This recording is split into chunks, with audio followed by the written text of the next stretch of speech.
Et bienvenue dans ce nouvel épisode du vlog BD qui n'est pas un vlog. J'ai un peu de retard, hein. Ouais, je sais. J'ai pas posté la semaine dernière, c'était le bordel. Mais il n'y a pas eu de grandes news, donc j'ai pas voulu en faire cas.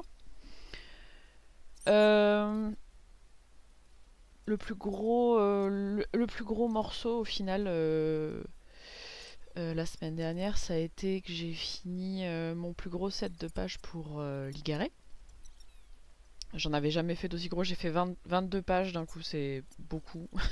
C'est beaucoup. Et à gérer physiquement, c'est assez massif. D'habitude, je fais des sets qui font plutôt entre 12 et 16 pages. Du coup, je fais toujours des multiples de 2 pour que ça passe directement au scanner A3. J'ai tout cassé. J'ai cassé. Enfin, j'ai tout cassé.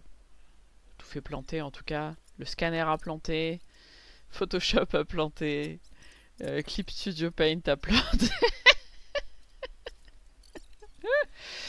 J'ai un peu eu l'impression qu'on m'en voulait personnellement. Mais ça va, c'est fait. Du coup, là, j'ai programmé jusqu'au 15 août. Ce qui est hyper bien parce que je vais avoir un mois d'août qui va être chargé, je pense. Donc tant mieux, ça me donnera le temps de prendre vraiment pour de vrai de l'avance cette fois-ci. Donc je trouve que le sacrifice était... le sacrifice, ça va, tranquille. L'exercice était intéressant. Euh, Ouais, c'est la première fois que je fais un truc aussi massif. J'ai même dû, j'en ai probablement déjà parlé, mais j'ai une presse en fait pour faire sécher mes pages. Et c'est une presse qui est réglée pour aller. Je peux mettre 12 pages dedans. Voilà. Au-delà, je suis obligée de trouver un peu des feintes avec des mouchoirs et des trucs comme ça. Mais du coup, là, ça suffisait plus. En fait, c'est une presse qui me permet d'imbriquer mes pages A4 entre des pans de tissu en coton et pour les faire sécher plus vite et les mettre sous des gros livres. En l'occurrence là en ce moment c'est mes deux livres de Donjons et Dragons et mon livre de Tolkien qui servent de poids. Ça permet en fait qu'ils s'aplatissent tout en séchant, ça fait gagner du temps sur pas mal de points. Ça fait ne pas utiliser le sèche-cheveux aussi parce que bon c'est bon là, ça va. Et donc bah, il fallait que je change mon fusil d'épaule, donc je suis allée acheter un grand tissu, pas à l'endroit que je pensais au début, parce que bah, j'ai appris du coup que ma mercerie avait fermé. Je me suis senti un peu con. Bon, enfin bon bref. Du coup j'ai acheté une espèce de grande nappe que j'ai découpée patiemment pendant plusieurs minutes. Et donc je me retrouve avec, j'ai mis des petites pinces, j'ai changé, je prendrai peut-être des photos un jour pour vous montrer, bon c'est peu intéressant, hein, mais voilà. Ça me fait à peu près 24, 25 26 pans tissu. Et j'ai mis des pinces pour pouvoir manipuler mieux que ça. Voilà, c'était bien. Je suis contente de l'avoir fait parce que ça fait plusieurs fois où je me dis, bah, notamment, parce que quand même un set de 16 pages, même si c'est beaucoup de travail, c'est quand même plus agréable au niveau de la programmation, ça me donne quand même plus de largesse. Et du coup là, ça faisait plusieurs fois où je me disais que la presse n'était pas suffisante. Ce qui m'emmerde un peu, c'est que je sais qu'il va falloir que je refasse l'exercice pour Tomorrow, parce que Tomorrow c'est des planches A3 et je veux qu'elles sèchent euh, à plat. Mais je pense que la problématique est pas la même parce que j'y réfléchissais, je me disais ouais c'est pénible parce que là la presse A4 quand je l'utilise pas je peux la plier en fait comme c'est juste des pans de tissu tenus par des pinces. Tant qu'il n'y a pas les livres dessus, en fait, au final, c'est enroulable, c'est malléable. Mais une presse A3, je pense qu'il va falloir que je fasse. Ça sera beaucoup moins impressionnant parce que ça va être au final deux pans. Attendez, comment je formule ça correctement? En gros, si vous voulez, ça va être un A2 en fait, plié, avec une planche au milieu, pour que du coup deux planches A3 puissent se coller et se presser les unes avec les autres. Et que j'ai quelques trucs à mettre dessus, mais que manuellement ce soit surtout des grosses planches de bois qui vont se tenir les unes les autres. Bref, j'ai pas encore trop formulé le plan de ça. Il va falloir que j'y vienne rapidement parce que bah, je vais commencer les mises en place des pages. Et, euh, et du coup, il faut que je sache bah, comment je les case, comment je les stocke. Normalement, l'atelier sera fini mi-août maximum. Donc ça, c'est hyper bien aussi. Et, euh, et du coup, je suis super contente parce que ça veut dire que bah, je vais pouvoir monter le bureau et du coup faire mes planches à 3 là-dessus. Ça, c'est hyper bien parce que je commençais un peu à être inquiète. Mais ça va, on est quand même, on approche de la fin. Du coup, là, ça fait que dans 3 semaines, c'est terminé en fait, maximum. Euh, voilà, je vous parle pas mal de matériel aujourd'hui. Mais parce que je suis dedans, donc voilà, mais...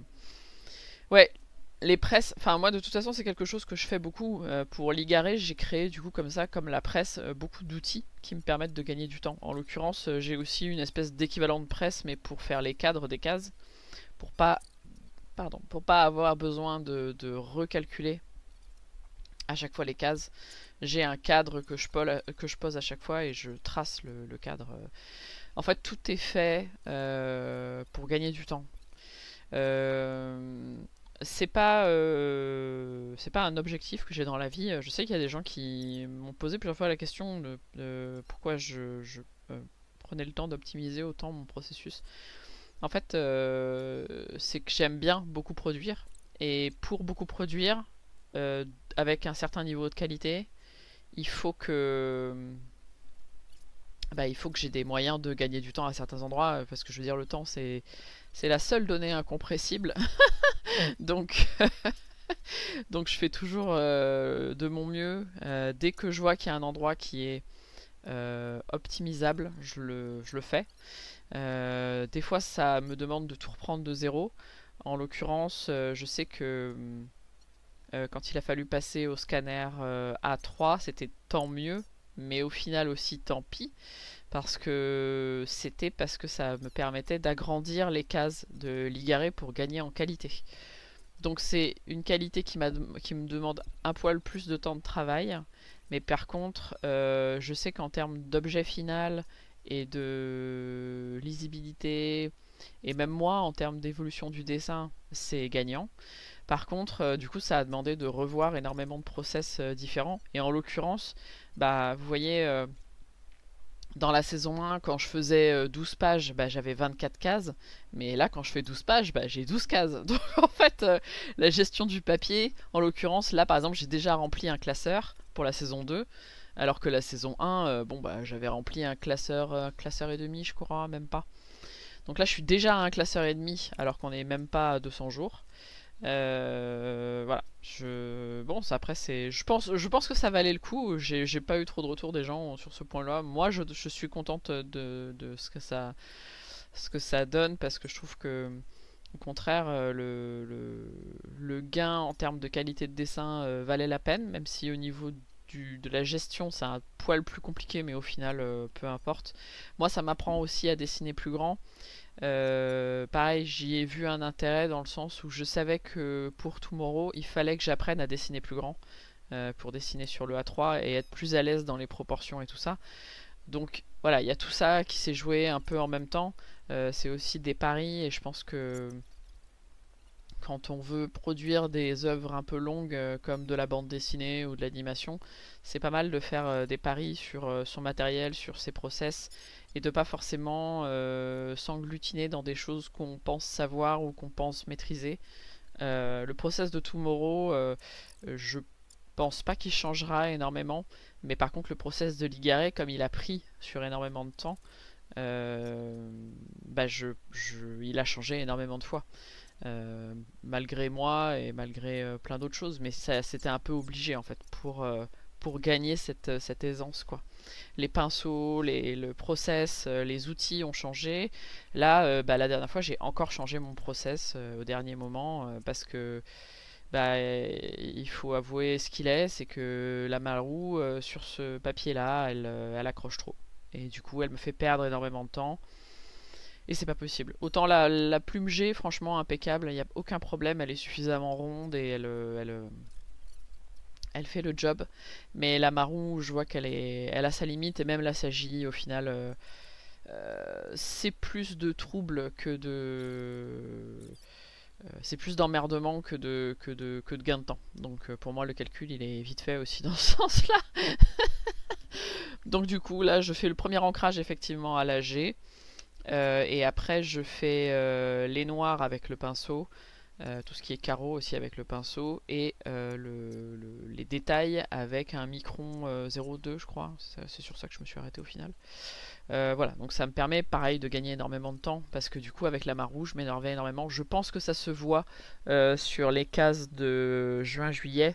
Que ça devenait pénible parce que du coup il y a des détails que j'ai abandonnés en cours de route parce que j'avais pas envie de m'énerver dessus et du coup il y a des choses qui se sont simplifiées notamment dans les cheveux de Proculo ou des trucs comme ça. Enfin il y a des éléments que j'ai ouais, je suis passé dessus un peu vite quoi.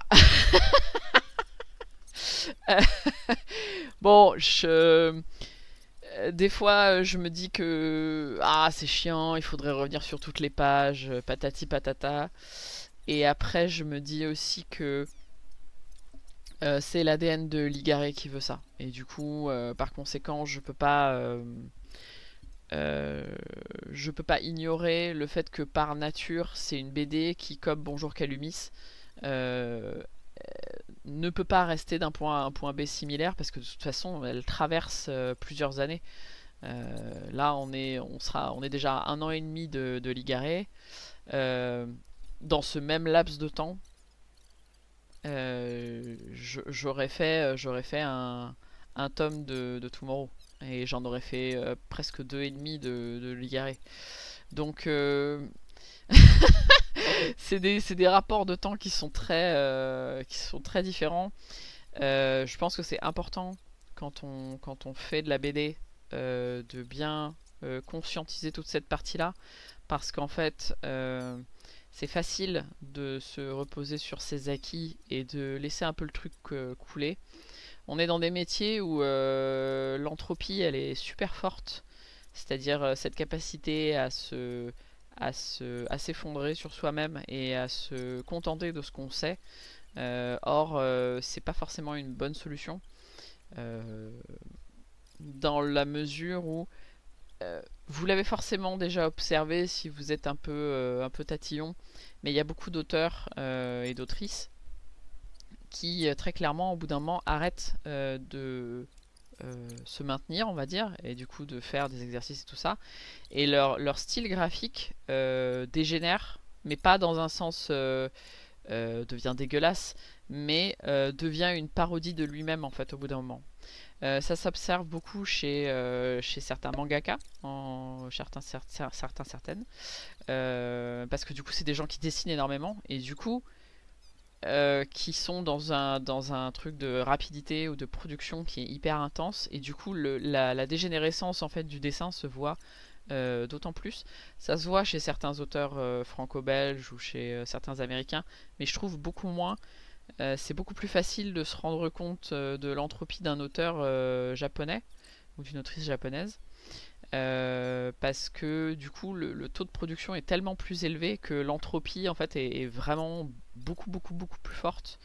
Euh, et on le remarquera en fait il y a un certain moment. Et là je vous parle de trucs que bon c'est un peu presque une philosophie, c'est du mini détail, mais moi c'est des choses auxquelles je fais attention. Un exemple très fort, c'est des gens comme l'auteur de Bleach, Tite Kubo, si je me trompe pas. Je trouve que lui l'entropie de son dessin elle est hyper forte. Vraiment, il y a un moment donné où il se tient super bien pendant énormément de tomes et à un moment donné, la barre passe dans l'autre sens en fait. Il passe dans le sens où euh, il essaye de gagner du temps et d'avancer dans son travail sans forcément prêter attention à ses mécanismes. Et du coup, il se repose surtout sur ses automatismes. Et du coup, bah, les automatismes prennent un peu le dessus et son dessin devient un stéréotype de son dessin en fait. Voilà. je sais pas si vous voyez ce que je veux dire. Peut-être je ferai si ça vous intéresse, je pourrais faire un épisode un peu plus détaillé dessus, mais euh, c'est pour ça que régulièrement, je trouve que c'est intéressant, même quand on est à l'aise dans son dessin, de se challenger. Euh, Moi, par exemple, bon, la plupart d'entre vous le savent, mais pendant très très longtemps, j'ai dessiné que des nanas. C'était ma spécialité, et j'étais connue pour ça. Voilà, j'en ai produit une certaine quantité. Euh, et par contre, pour les hommes, pas du tout. J'étais pas du tout à l'aise. Souvent, je fais mes choix. Alors, à l'époque, moins maintenant. Mais je fais mes choix de panel de personnages et de sujets pour me mettre en danger. C'est pas des, je choisis pas des sujets qui sont faciles à traiter. En l'occurrence, Tomorrow est un héritier de Black Ring et Black Ring a été créé pour. Enfin, c'est un prologue de Black Ring, mais Black Ring a été créé avec une grande majorité de personnages masculins et de voitures parce que ça a été conçu comme un road trip à la base. Black Ring, je pense que ce sera plus le cas si jamais je le sors un jour, mais enfin voilà. Et du coup, c'était vraiment, il y avait cette volonté de me mettre en danger en fait, de m'amener sur des trucs où bah, j'étais obligé de produire des décors, obligé de faire des hommes différents les uns des autres, avec des caractères différents. Et voilà. Et Ligaré est un peu du coup l'héritier spirituel de ça, c'est-à-dire que du coup j'ai un panel de personnages masculins qui est très important. Euh, Parce que pas que ça m'intéresse pas de dessiner des femmes, mais j'en suis moins curieuse, on va dire.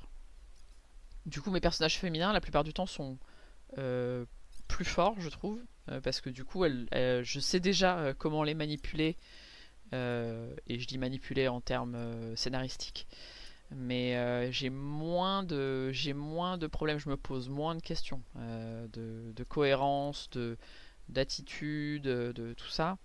C'est des choses qui sont beaucoup plus évidentes et du coup j'ai tendance à moins les mettre en avant. Mais c'est pas voilà, c'est pas de l'ignorance. C'est pas que je les aime moins. C'est juste que mon focus encore aujourd'hui, au final, une dizaine d'années après que Bonjour Calumis soit terminé, ça reste quand même encore l'anatomie masculine parce que je trouve que c'est un de mes points faibles. Même si je trouve que ça s'est quand même largement amélioré et là en l'occurrence on est en plein dedans parce que je suis encore sur le challenge avec illustration motivation, là on est encore en plein dedans. Je pense que je ferai un PDF de mon carnet à la fin si vous voulez voir et c'est très intéressant parce que quand on commence à appuyer sur les points de douleur de son dessin, tout de suite il ressort des trucs euh, un peu inattendu. Là, je me suis vraiment saoulé aux poses en perspective et tout ça. Nous observerons quand même que j'appuie particulièrement sur le fait de ne pas dessiner de décor, malgré tout. Et ça, c'est vraiment un truc que je ne peux pas. Je ne peux pas. Je pense que mon prochain point de douleur, c'est vraiment les poses d'interaction entre deux personnages. Ça, c'est vraiment un truc qui est compliqué. Même si je m'améliore un peu trop lentement à mon goût. Donc peut-être que je ferai un point de travail là-dessus. Les décors, ça va venir. J'ai pas trop de. Et en plus, je vois ce que j'ai pu faire quand j'ai dû en faire. Je m'inquiète pas trop. Euh, du coup, voilà, je pense que ça viendra par soi-même. Je vais quand même, de toute façon, pour Tomorrow, les environnements ont été conçus en 3D. Donc je m'appuierai là-dessus pour les dessiner du coup d'après observation dans la BD.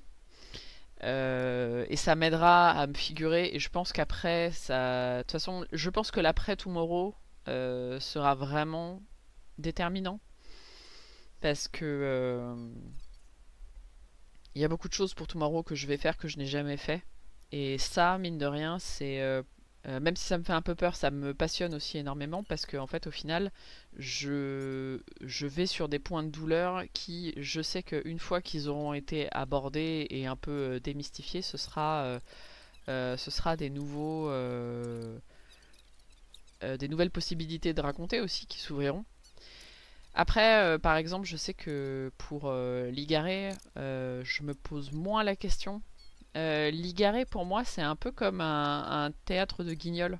C'est-à-dire que pour moi, peu importe le fond, j'en ai pas besoin pour raconter mon histoire. Et je dis ça avec beaucoup d'amour, hein, le théâtre de Guignol. Hein. C'est une forme de narration que j'aime beaucoup. Mais vous voyez ce sens où c'est toujours le même fond, au final, c'est les personnages qui font l'histoire. Et ben moi, c'est vraiment ça, en fait, que je... Et j'ai trouvé cette analogie il y a pas longtemps, et en fait, je me rends compte que c'est vraiment ça que j'appose comme, même comme rythme, euh, et comme ton aussi. Alors bon, c'est moins léger que le théâtre de Guignol, mais voilà, il y a matière à réfléchir là-dessus, et du coup, je voudrais pas que les personnes qui me suivent et qui ont participé sur Tomorrow s'inquiètent du fait qu'il y ait du décor dans Tomorrow, parce qu'il n'y en a pas dans Ligaré. C'est absolument pas le même, c'est pas le même travail. Vraiment, j'insiste. Donc ne vous inquiétez pas, il y aura des décors dans Tomorrow. Et je prendrai le temps aussi de les mettre en avant. Mettre un décor en avant quand on n'a qu'une case par jour, c'est beaucoup moins évident. La problématique est très différente. Voilà, j'ai pas mal déblatéré. Mais je pense que je vais garder tout ça parce que je pense que ça peut peut-être vous intéresser et peut-être, je sais pas, peut-être débloquer des choses chez des gens, on sait jamais. Des fois, le fait d'entendre juste pas forcément, là je parle pas forcément de mon processus créatif, je parle de tout ce qui entoure, mais on sait jamais. Voilà. Si vous avez des questions, n'hésitez pas à les laisser en commentaire. Évidemment, n'hésitez pas à vous abonner. Nous tentons sur cette fin d'été d'être présent les mardis et les mardis matins, les vendredis matins et les jeudis soirs. Le jeudi soir, c'est toujours de toute façon. Donc n'hésitez pas à nous rejoindre. Je parle pour les streams là. Et voilà, le mardi matin, je fais du coup de l'anatomie et de l'étude. Le vendredi matin, on fait le carnet de coloriage. Ça a été décidé là il n'y a pas longtemps, donc on fait une page par vendredi. Et le jeudi soir, c'est un peu à la tête du mood quoi. Voilà. Prenez soin de vous, on se retrouve bientôt. Voilà, ciao.